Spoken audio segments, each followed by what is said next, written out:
Todo esto pasó desde los 80 y a pesar de que, digamos, del lado social sí se han mantenido ciertos aspectos comunistas, del lado económico ha sido un fuerte impulso que ha significado un desarrollo tremendo para la economía. Entonces, ¿por qué es comunista?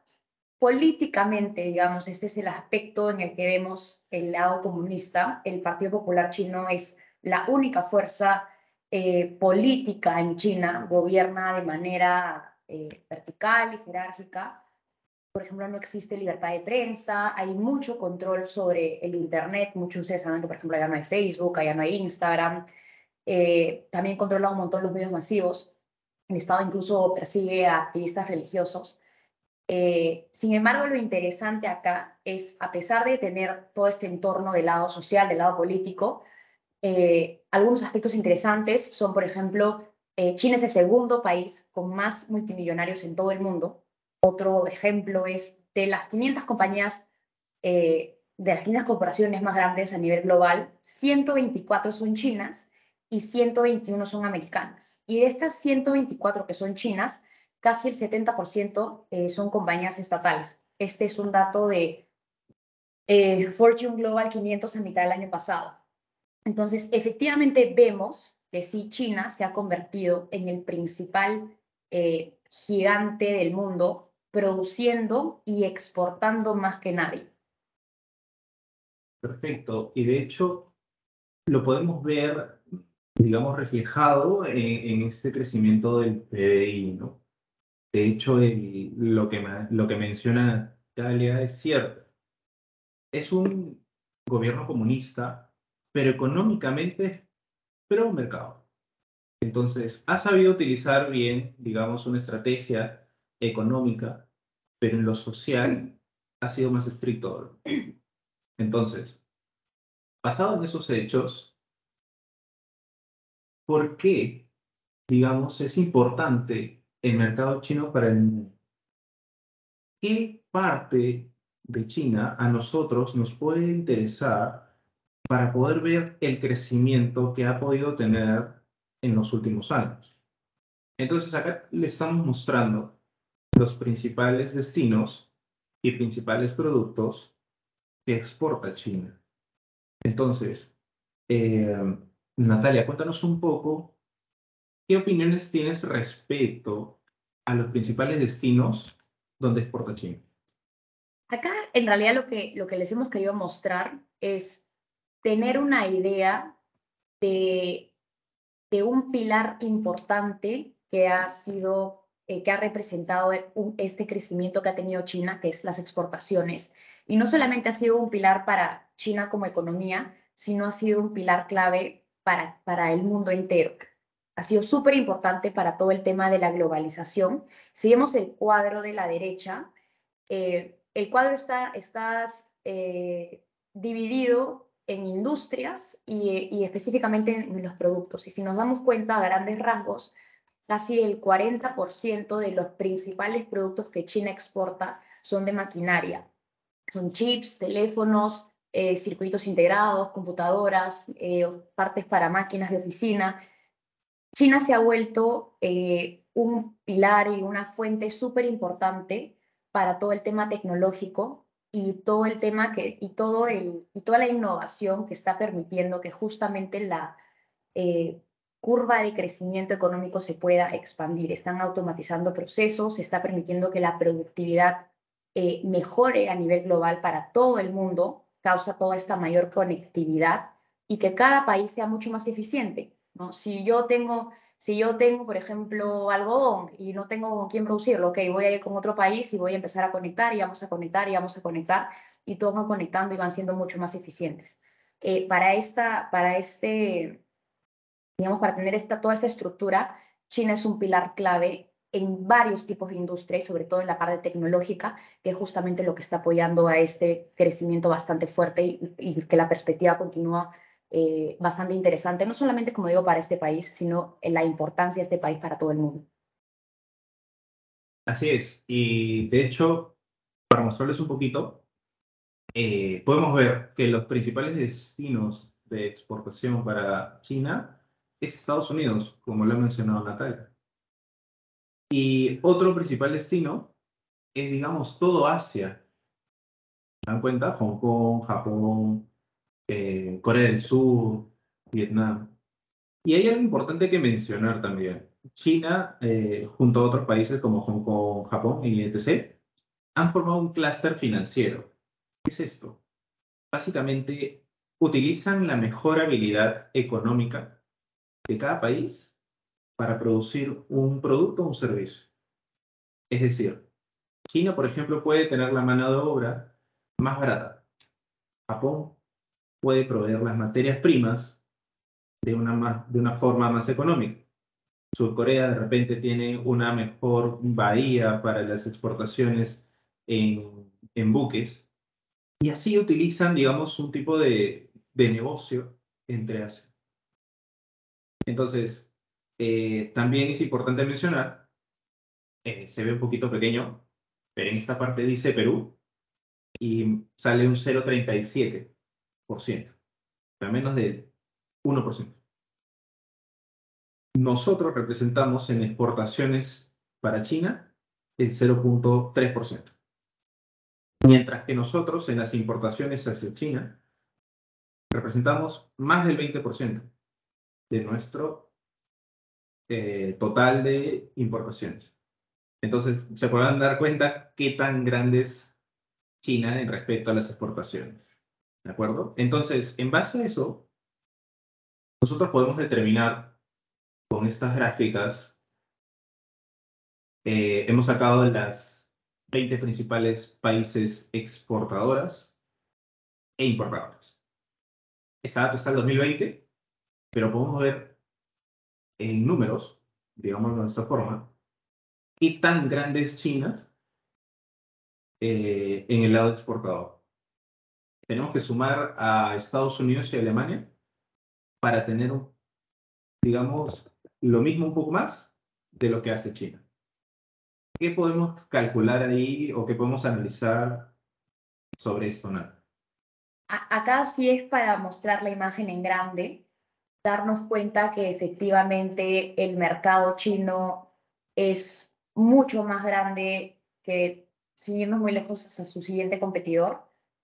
Bueno, competidor, su siguiente par, que vendría a ser Estados Unidos, exporta casi el doble de lo que Estados Unidos termina exportando. Es un competidor, bueno, no tanto competidor, es un pilar, como dije, súper importante para todo el tema del comercio internacional.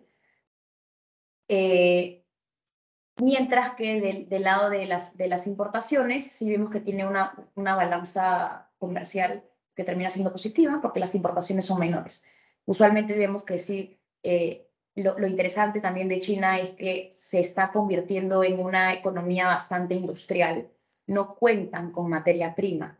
Entonces, por ejemplo, obviamente, no con el caso de Perú, importan de nosotros, importan de otros países materia prima para que ellos puedan producir.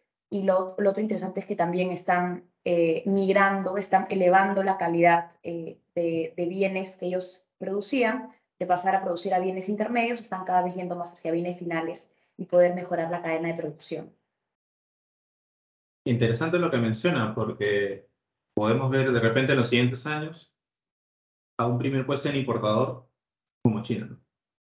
Y lo que menciona es importante porque podemos concluir que en el caso de la importancia del mercado chino para el mundo, si lo hablamos en términos del PBI, representa cerca del 17% del PBI mundial.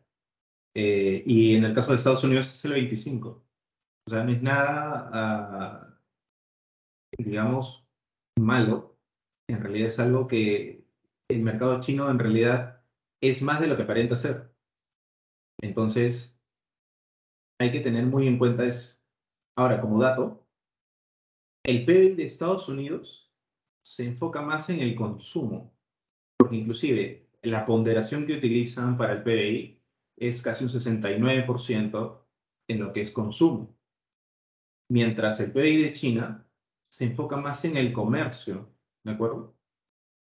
Justo lo menciona Natalia, que se ha vuelto más comercial, más mercantil.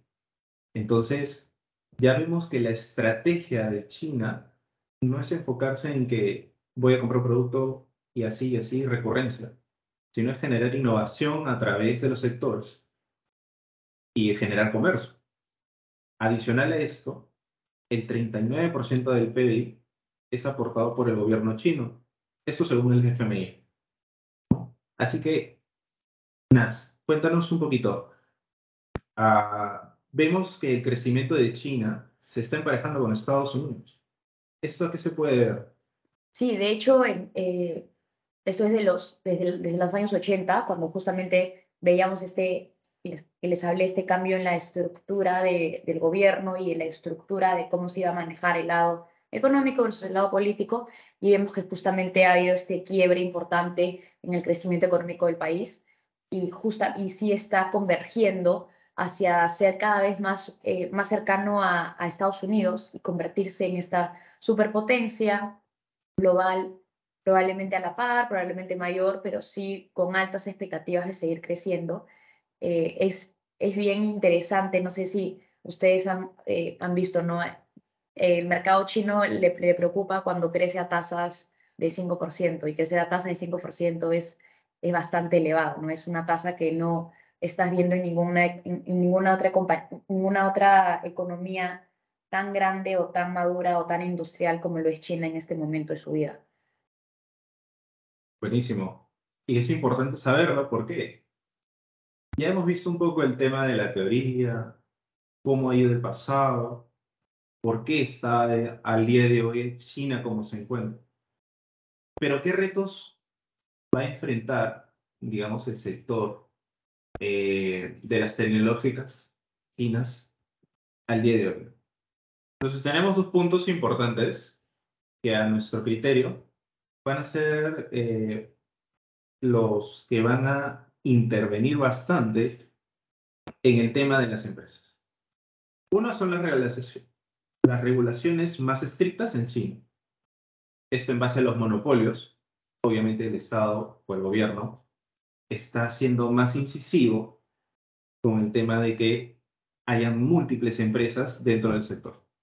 Lo vamos a ampliar en breve. Y también el manejo de datos.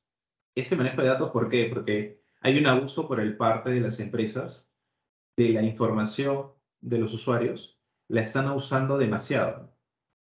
Y de hecho el gobierno está siendo un poquito más incisivo en ese tema y está teniendo una regulación más estricta.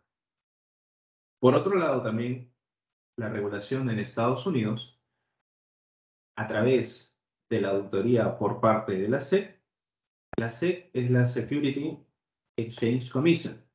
Hagan de cuenta que es como una SMB, una Superintendencia de Mercado de Valores, acá en Perú.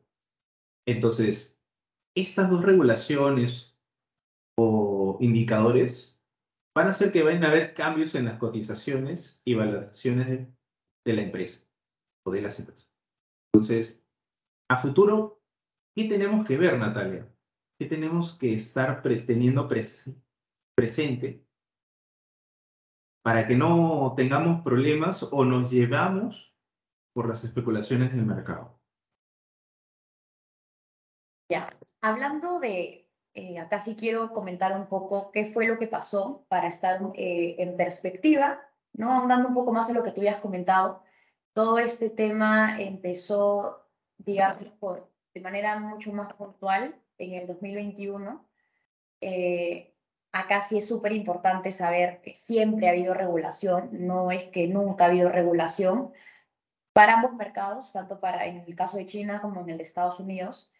El tema y lo interesante y lo que termina siendo un poco político acá es el hecho, no sé si llamarlo como contradictorio, pero claro, el gobierno chino impulsa a las compañías para que innoven, para que crezcan, para que contraten a más gente y para que sigan creciendo, pero a la vez se han dado cuenta de que las compañías chinas, sobre todo las tecnológicas, ¿no? Que son las que recopilan data, y tienen el uso de la información personal de la base de usuarios, eh, quieren limitar, digamos, ese poder, en el sentido de que se siente esta pérdida de control y que obviamente hay otro ente que tiene más control y que tiene más poder que ellos, que son quienes deberían tener todo controlado. Entonces, es bien interesante, ¿no? Porque si estamos hablando de un ejemplo básico, ¿no? Alibaba, que muchos dicen que es un Amazon chino. En realidad es como un Amazon chino, más un Netflix chino, más un Spotify chino, más muchas más cosas chinas. Tiene un montón de líneas de negocio. Entonces, si nos estamos yendo, por ejemplo, a este mercado de Alibaba, ¿no? Estamos hablando de una base de usuarios de casi 950 millones de personas. Entonces, para ponernos un poco en perspectiva, 950 millones de personas es la base de usuarios de Alibaba, mientras que la población de Perú es 30 y tantas millones de personas. Sí. Entonces, son bases de usuarios gigantes y son datos que recopilan de una manera bastante abrupta y conocen absolutamente los datos, digamos, desde lo más básico hasta los tipos de preferencias, los gustos, qué es lo que prefieren, qué es lo que prefieren, hacia dónde se inclinan, temas de pagos, temas de bancas, y también, por ejemplo, tienen una aplicación como Yape, ellos también tienen la suya propia, o sea, Alibaba. Entonces, ha sido todo este tema de querer controlar y limitar mucho más. Entonces, siempre ha habido regulación, solamente que ahora la están haciendo un poco más estricta, justamente porque quieren limitar este poder. Entonces, eso por un lado, y por otro lado ha sido el tema de la SEC, ¿no? de la SEC de Estados Unidos. El tema sigue en foco, las conversaciones podrían tardar entre tanto Estados Unidos y China, pero ya lo interesante y lo que por fin ha llegado ahora es que ya el ente regulador chino se ha mostrado mucho más laxo y sí con interés de llegar a un acuerdo, que es algo que no teníamos antes. Y de todas maneras, en este último año sí, y en este último mes, en realidad en marzo, el gobierno sí se ha comprometido a aliviar la regulación, a dar un mayor apoyo en la economía y sí está enfocado en estabilizar mucho más el mercado de capitales. Entonces, tenemos por un lado esto, que es lo que ha presionado a las cotizaciones y a las valorizaciones de las compañías. Eso fue lo que pasó.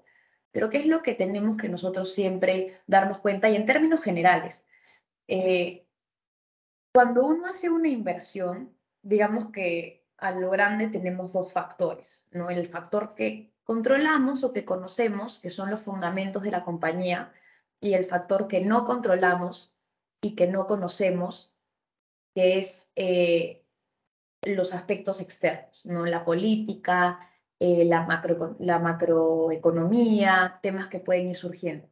Entonces, lo que nosotros tenemos que ver siempre es, y estar súper enfocados, es en el tema que nosotros podemos controlar y podemos analizar, que es el fundamento de la compañía, que es justamente lo que sale en la parte de la derecha. Las compañías chinas tienen la particularidad de tener bastante liquidez. Una compañía, ustedes saben, cuando una compañía, por ejemplo, lista en bolsa, es porque tiene necesidades de liquidez o va a aumentar o necesita, por ejemplo, no quiere endeudarse, entonces quiere hacerse pública, obviamente también para compartir y seguir creciendo. En este caso, digamos que cosas generales, estas compañías no tienen la necesidad. Entonces también muchas veces dicen, ¿por qué no se listan en Hong Kong? Porque no tienen la necesidad. Tienen tanta caja que no tienen la necesidad de seguir endeudándose.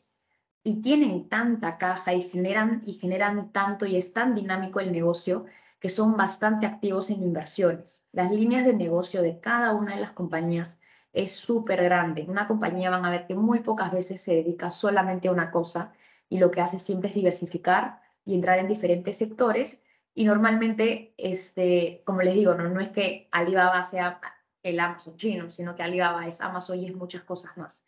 Entonces, tenemos estos aspectos por un lado y tenemos por otro lado también algo que es súper interesante y particularmente este sector tecnológico y es la penetración de mercado y es el hecho de que la penetración de Internet en China todavía es bastante baja.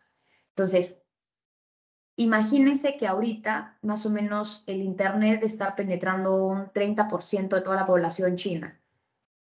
Y las compañías grandes, digamos que son las que tienen casi todo el mercado de este solo 30%, cuando aún hay un 70% por seguir explorando y por seguir creciendo. Entonces, Las oportunidades de este lado son bastante grandes, hay mucho espacio por seguir creciendo y acá, si se dan cuenta también, las compañías chinas solo operan en China, no operan en ningún otro lugar y solamente operando ahí ya tienen el tamaño que tiene cualquier compañía americana que vende en todo el mundo, menos en China, pero todavía es un mercado que no está saturado, que obviamente sigue recibiendo y hay bastante competencia creciente porque hay bastante espacio justamente para seguir creciendo, pero es un mercado que todavía hay mucho por explorar. Buenísimo. Y de hecho eso nos muestra o nos da una idea a cómo avanzar y cómo ver China en los siguientes meses para inversiones a futuro. Esto es cierto. Entonces, si vemos, digamos, la evolución de un índice contra, obviamente, el múltiplo que éste pueda tener, ahorita Natalia nos va a informar un poco de lo que estamos mostrando. Este índice contiene muchas de las empresas tecnológicas que conocemos, como estábamos viendo Alibaba, Xiaomi, Geely. Entonces, ¿qué nos puede mostrar el múltiplo? ¿Y por qué tenemos que ver el múltiplo y no guiarnos por los precios de los mercados tanto? Bien, acá quisimos mostrar la evolución del Hang Seng. El Hang Seng es índice bursátil de referencia para el mundo financiero en Hong Kong. Es ampliamente seguido y es muy popular para los mercados asiáticos en general, como no sé, el Nasdaq en Estados Unidos. Entonces, esta es la evolución de cómo ha venido el Hang Seng en los últimos 5 años, que es lo que está en las líneas azules, y en las líneas amarillas vendría a ser el múltiplo, que es el múltiplo a 2 años. El múltiplo es una herramienta de valorización y lo que nos está diciendo es cuánto estás pagando tú por $1 de ganancia.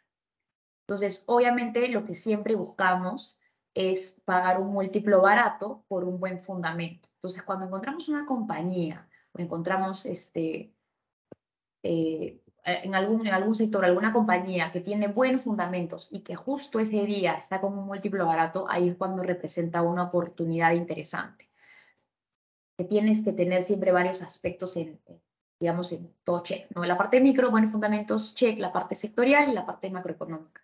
Entonces, lo que tenemos acá es un múltiplo que está bastante barato, es una oportunidad a largo plazo, definitivamente, incluso si lo comparamos contra su historia de los últimos 5 años, estamos viendo un punto mínimo de valorización y que en realidad, si se dan cuenta, en este último año, el gatillante para la caída ha sido el gobierno.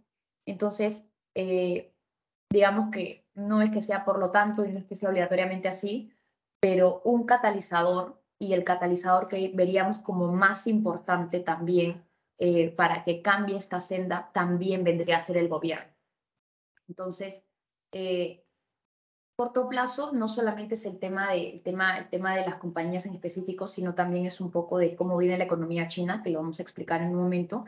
Entonces, si bien este corto plazo todavía podría mantenerse y un poco presionado y estamos esperando también a cómo se va a desarrollar la economía, es una buena oportunidad para el largo plazo, ¿no? Sobre todo por los fundamentos micro y porque las compañías siguen siendo bastante fuertes por todos estos temas que hemos venido comentando. Es notable lo que mencionas, porque nos sirve como sustento para mencionar que a la larga y a lo futuro, el mercado chino podría encontrar un mejor desempeño y se pueden encontrar, digamos, puntos de entrada el día de hoy para tener un rendimiento positivo a futuro, ¿no? A largo plazo. Por eso nos mencionas que en el corto plazo obviamente vamos a tener cierta volatilidad, pero esa volatilidad, ¿cómo la podemos ver? ¿Qué tenemos que estar pendientes, digamos, o qué nos va a dar indicios de que esa volatilidad existe? Entonces, una perspectiva para China de este 2020-22 es a través de los PMIs. Y antes de explicar un poco del gráfico del PMI, El PMI es un indicador, que es un índice de gestor o gestión de compras, que es básicamente encuestas que se le hacen a las gerencias comerciales de cada empresa y se les pregunta qué tanto van a vender el siguiente año o el siguiente mes. Entonces, es una ponderación de proveedores, nuevos contratos, ventas, nuevas adquisiciones.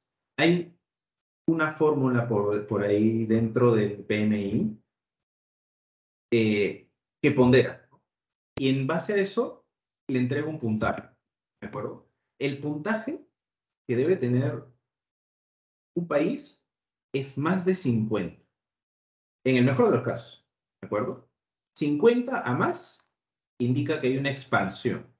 Es decir, que las encuestas que se realizaron mostraron que el país va a crecer a través de las empresas, generando ventas y obviamente les va a ir bien. Pero ¿qué pasa si este PMI sale en menos de 50? En 48, 49, hasta 43 o 42. Indica que está en una contracción. Es decir, que ha pasado algo en el país que ha hecho que la estimación de estos gerentes sea un poco más conservadora. Es decir, oye, hoy día vendo 1 millón de televisores, pero el siguiente mes creo que voy a vender 9 millones. Y así el PMI tiende a ser variable, no es fijo. Y si el PMI lo encuentras por menos de 42, estás entrando en una recesión o indicas que hay una recesión en el país. Entonces, Natalia, en base a lo que estamos viendo del PMI de manufactura, porque hemos hablado que China es prácticamente en manufactura, vemos que hay una corrección. Y de hecho, el punto más bajo nos muestra en 48.1. De hecho, se ha contraído un poco. Ha estado sobre el 50. La línea roja nos muestra que es el 50. De hecho, se ha estado manteniendo en más de 50, hasta picos de 58. Pero el día de hoy vemos una volatilidad. ¿Esto se debe a qué? Bueno, lo que estamos viendo ahorita, y más recientemente, de hecho en marzo, es que China está teniendo un brote súper fuerte, de hecho es el brote más grande, el rebrote más grande, ¿no? Bueno, que no hemos visto desde el 1 de marzo de 2020 en Wuhan. Entonces, esto sí ha pegado bastante del lado de expectativas económicas, porque ha sido tan contagioso y está siendo tan fuerte y no se ha podido controlar, llegando al, digamos, entre comillas, extremo, ¿no? Porque es literalmente el único país en el mundo que ha tenido que volver a tener confinamientos. Shanghai, una de las ciudades más importantes, bloqueada, Shenzhen también. Entonces, sí ha tenido un impacto, una vez más, no solamente en China, sino en todo el mundo, sobre todo por el lado de la cadena de suministro. Entonces, vemos acá en el gráfico, ¿no? Esta caída ha sido la más fuerte desde lo que hemos visto en marzo de 2020, que fue justamente en el primer brote. Entonces, este PMI lo que está haciendo, y ya sea en general, es medir las condiciones de mercado. Y en específico, este PMI de manufactura lo que nos está diciendo es que del lado de la producción y de la construcción, estamos viendo cierto tipo de expectativas de que exista una desaceleración, a pesar de que ya en el primer trimestre y hasta el mes de marzo hemos tenido números bastante buenos en varios aspectos. Bueno, crecimiento del PBI, ventas retail, producción industrial ha sido bastante bueno. Sí, para estos próximos meses probablemente se mantenga un poco más cauta la perspectiva, en el sentido de que se mantienen los bloqueos. Entonces, ¿qué cosa es la herramienta ahorita más próxima que nosotros tendríamos, bueno, no nosotros, no ellos, que tendrían para impulsar y mejorar la economía? Ustedes saben que todos los países siempre tienen expectativa de crecimiento económico. En este caso, China para el año tiene más o menos un poquito más de 5%, 5,5% si no me equivoco. Y lo que está pasando es que si es que se mantiene a este ritmo el tema del COVID y el tema de los bloqueos, lo más probable es que no se llegue a este ritmo de crecimiento. Para esto tendría que entrar obviamente el gobierno a un poco ayudar, un poco estimular a la economía. De este lado, lo más próximo que tenemos es un estímulo del lado monetario, del lado del Banco Central. Y lo que ha pasado, de hecho, esta última semana es que ya el Banco Central está voceando, está hablando de que va a tomar acción no con las tasas de interés, las tasas de referencia como Estados Unidos, y en realidad es una política contraria, porque mientras que Estados Unidos está subiendo, China debería poder bajar, pero no va a ir por ese lado la herramienta de estímulo monetario, sino que va por el ratio requerido de reserva, que es el ratio, que es básicamente la tasa de encaje. Cuánto el banco tiene que mantener en reserva y no puede prestar y no puede mover. Entonces, obviamente, como quieren dinamizar la economía y quieren que haya mayor liquidez, se está bajando ese ratio. Bueno, se planea, se está diciendo que se quiere bajar ese ratio para que haya, obviamente, mucha más liquidez en la economía. Entonces, de hecho, esto es una señal súper fuerte de que es bastante probable que haya este estímulo adicional para así seguir apoyando la economía. En términos, digamos, en términos generales y a grandes rasgos, sí el Banco Central se ha comprometido a mantener esta política de apoyo, a aumentar la confianza, y obviamente se espera que esto eventualmente en el año permita una estabilización de la economía, ¿no? De acuerdo, entonces entendemos que mientras la política monetaria en China se mantenga más amigable con el mercado chino, vamos a tener mejores proyecciones. Y obviamente también un gobierno que estimule, esté más relajado y no esté tan agresivo con respecto a las regulaciones, vamos a tener, perdón, no vamos a tener tanta presión dentro del mercado. Dicho eso, tenemos que ver cuáles son los riesgos que se está enfrentando China para este 2022. Como lo habíamos comentado, la política monetaria en China obviamente tiene que ser un poquito más flexible para poder darle ese segundo respiro, segundo aliento. Pero también es la política monetaria restrictiva más agresiva en los mercados emergentes. ¿Por qué? Porque obviamente hemos visto que en nuestro caso representamos o nos representa bastante, ¿no? Entonces es algo que tenemos que tener en cuenta. También el riesgo de desaceleración económica, propiamente Natalia lo acaba de mencionar, hay varios factores que se tienen que ir dando poco a poco para poder salir, digamos, de esta desaceleración más acotada, ¿no? Y obviamente las tensiones sociales y geopolíticas, Rusia y Ucrania, tienen que ir mejorando poco a poco para poder quitar presión de los títulos valores dentro del país. Y eso es a través de todo el mundo también. Las tensiones con Estados Unidos, obviamente, ¿no?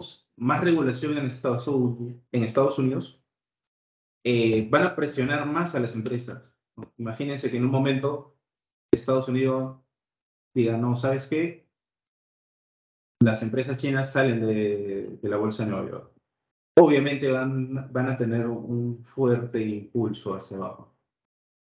Y obviamente el confinamiento, más allá con el plan cero COVID, si esto se mantiene o sigue avanzando, obviamente el tema de los servicios, manufactura y todo lo que nos ha explicado Natalia, se va a ir retrasando poco a poco, ¿no? Y finalmente, dos aspectos, como el apoyo del gobierno y el precio de las materias primas, ¿no? Natalia, cuéntanos, ¿qué riesgos para ti son los que tenemos que ver de aquí adelante y serían los que más van a marcar la senda para China? De hecho, creo que los riesgos más monitoreables de corto plazo vendrían a ser los precios de las materias primas. Eh, el tema de qué tanto se va a apoyar, porque de hecho si estamos viendo que hay un tema externo que está afectando la economía, sí va a requerir mayor apoyo. Entonces, si es que no se da el apoyo en el momento importante, en el momento indicado, probablemente eso también presione, limite la recuperación. Pero en realidad, si nos estamos apuntando a inversionistas o estamos apuntando mucho más a hablar sobre el largo plazo, creo que sí persisten bastantes tendencias estructurales que podrían seguir estimulando un crecimiento sostenible. Entonces, por ejemplo, ¿no? En primer lugar tenemos todo lo que es la innovación tecnológica. Bien interesante, creo que sí lo comenté en un inicio, porque hay cada vez menos mayor especialización del lado industrial de un nivel medio, se está pasando a niveles más altos para exportar a nivel global, y a la vez el mercado interno también está creciendo. Están creciendo, están generando cada vez más trabajo, como digo, de pasar siempre a estar en tiers más elevadas, tenemos que se va expandiendo la economía y se va desarrollando también hacia los sectores más bajos, que me lleva al siguiente punto, que es que tenemos una clase media constantemente creciente y es una clase media que no va a dejar de crecer. Y esto obviamente nos va a traer crecimiento tanto a nivel de consumo como a nivel de servicios y a nivel de una dinamización constante de la economía. Porque por más de que no sea una economía consumista, es una economía que sí requiere de mucho trabajo y obviamente también la cadena, sabemos, ¿no? La economía es una cadena que todo va golpeando. Es el trabajo, es el consumo, es el gasto de gobierno, todo lo que sigue generando que la economía y particularmente esta también crezca. Y la última viene a ser el último punto de estas, digamos, tendencias estructurales que también quería comentar, es la parte de una creación y sobre todo consolidación de la industria. Lo que estamos viendo ahorita del lado comercial a nivel global, ¿no? China, de todas maneras, convirtiéndose en una potencia global, impulsada por diversos tipos de industria, no solamente la tecnológica, que sí esperamos que mejore la productividad a nivel global. Buenísimo, Natalia. Ha sido un lujo tenerte aquí, ha sido un lujo tenerlos a ustedes aquí con nosotros. De hecho, es una forma de educar, una forma de mostrar cómo se está desenvolviendo el mercado ahora, a nuestra opinión, en base a algunos indicadores, algunos tipos de gestión y cómo se va desempeñando, ¿no? Así que nada, queremos escucharlos. ¿Alguna pregunta? Pueden escribirnos al chat, por favor, cualquier pregunta que tengan. Eh, Pau, con esto de si es posible que se saque a las bolsas, de hecho, de que sí es posible, sí puede ser posible, pero todavía, como dije, acá estamos en conversaciones, ¿no? Y otro punto que es interesante, que de hecho cuando ya empiezas a ver mucho más en la parte de las leyes, la ley lo que dice es, si es que China te pide, perdón, si es que Estados Unidos, o sea, la SEC te pide que tú abras los libros y tú no los abres, tienes un plazo de hasta 3 años para cumplirlo. Si en 3 años no lo cumples, ok, existe esa amenaza, ¿no? Que eso es la ley propuesta de que te saquen. Pero si en ese tiempo tú vuelves digamos que recapacitas y muestras sus estados, puedes regresar a la bolsa sin ningún problema.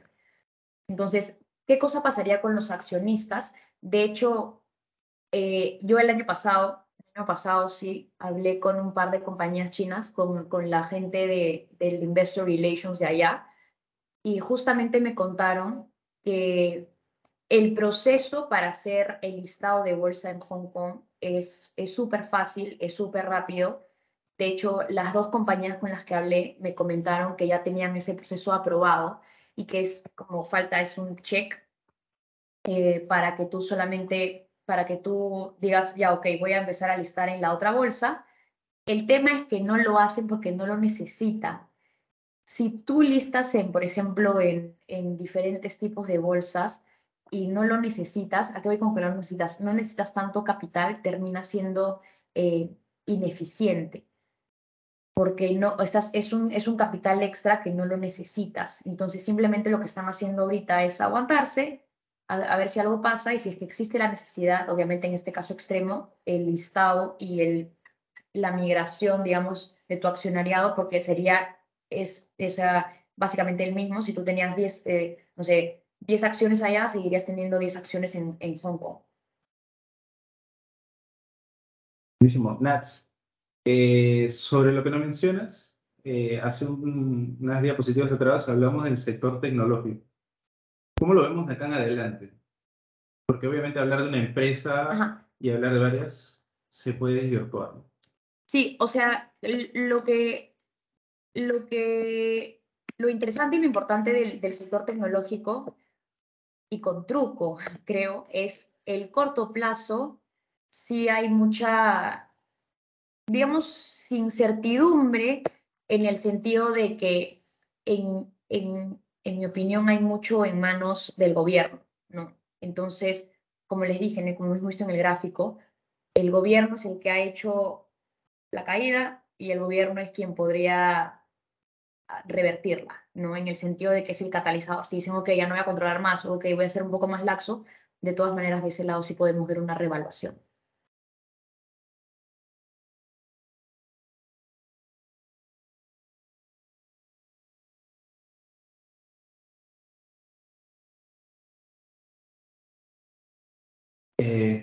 Una pregunta que dice, ¿cómo estiman que desarrollen los riesgos geopolíticos para China? Eh, Riesgos geopolíticos es sobre todo de corto plazo.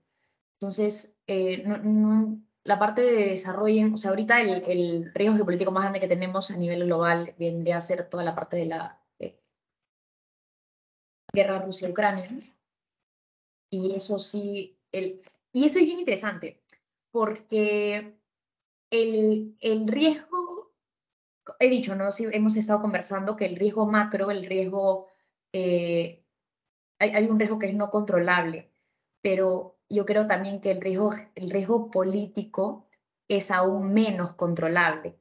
Cuando tú haces un modelo de valorización, que es lo que también a mí me pasaba, ¿no? Haces un modelo de valorización, está lindo y todo, ¿cómo le pones cómo cuantificas el riesgo de que venga un COVID? ¿No? Como si no sabes. Entonces, y eso obviamente las probabilidades son muy bajas, porque son, digamos, temas externos, temas en riesgo sistemático. Pero el riesgo político es un riesgo que está ahí, que simplemente se puede gatillar y que tú no sabes cómo cuantificarlo. Entonces, de hecho, esa es, y no solamente para China, ¿no? Sino para todo el mercado en general. Ahorita nos seguimos manteniendo en un corto plazo, digamos, incierto, pero que igual hemos tenido esa recuperación ahora último. Entonces, ahorita, si hablamos de mercado en general, lo que tenemos más próximo ahorita es presentación de resultados. Presentación de resultados a nivel de todo el mercado, ¿no? Las compañías ya están empezando a presentar su primer trimestre del año. Entonces, es ahí ver cómo les ha afectado el tema de Rusia, cómo les está afectando la inflación, cómo les está afectando diferentes tipos de aspectos. Y finalmente sería eso, ¿no? Eso es lo que tenemos más a ese corto plazo. Bueno, Nats, un último comentario que nos quieras decir acerca de China, o sea, un inversor o alguien que esté viendo el mercado chino, ¿qué es lo que nos dirías en favor de que a futuro pueda tener un retorno, ¿no? Dado como el webinar es oportunidades de inversión a largo plazo en China? Eh, acá es mucho de esperar este gatillante, ¿no? Como digo, creo que ese es el principal y el único, porque del lado de fundamento, sobre todo si hablamos de las más grandes, ¿no? Hay muchos ya check, check, check. Si vemos, a ver, para ver una compañía en particular, ¿no? Tienes que ver, obviamente, la compañía, que es el lado micro, el sector, que micro un poco más grande, y la macro. Entonces, del lado de las compañías chinas, obviamente primero hay que chequear en qué compañía queremos entrar y chequear si es que los fundamentos están todos check. Como hemos visto ahorita, el lado económico de China ahorita, digamos, en el corto plazo, no es un check, tampoco es una cruz, pero es no sabemos qué va a pasar ahorita. Entonces, de hecho, sí vemos esta parte estructural, o sea, estructural viéndolo hacia mucho más largo plazo, que sí se sigue manteniendo bastante fuerte, entonces hacia largo plazo es un recontra check, pero el tema sigue siendo el corto plazo, ¿no? Y el sector obviamente va a depender de hacia dónde queramos entrar, pero de que todavía siguen las oportunidades eh, y que seguimos, y que sigue habiendo bastante del lado estructural, sí está bastante, sí hay bastantes oportunidades, ¿no?